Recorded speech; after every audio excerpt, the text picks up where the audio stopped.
cette petite manifestation en fait est là devant donc, la préfecture à l'heure où va se réunir le comité de pilotage de Franck-Azal, enfin de l'étude de la reconversion de Franck-Azal. Et notre présence se justifie par le fait qu'on estime que on va trop vite en besogne quand lors de ce comité de pilotage on actera vraisemblablement ce qui est prévu, donc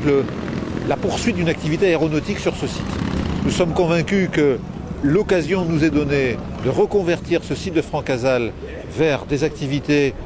liées à l'environnement, éventuellement avec un petit peu d'urbanisation, un petit peu d'activité économique, mais surtout des espaces également de nature, pourquoi pas des espaces de maraîchage, et en tout cas ne pas remettre sur ce site de l'activité aéronautique, alors même qu'on dit que dans l'agglomération, toute l'activité est trop concentrée déjà sur l'aéronautique, ce qui est déjà une fragilité de l'agglomération de la région Midi-Pyrénées en général. Donc il n'y a aucune utilité particulière et surtout un danger majeur à réimplanter à nouveau de l'activité aéronautique sur Toulouse et à Franck-Azal, contre l'avis des populations. Donc certes, il y a un certain nombre de difficultés à lever si on veut pouvoir faire autre chose que de l'aéronautique. Il y a sans doute des terrains peut-être un petit peu pollués, il faut peut-être regarder les questions de prix. Je crois qu'on n'en parle pas assez, mais c'est surtout la notion financière qui est aujourd'hui à la base des décisions qui vont être prises ici. C'est-à-dire que les collectivités refusent de mettre la main à la poche et évidemment l'État ne veut pas non plus tenir les engagements qui devraient être les siens en termes de réhabilitation de ce site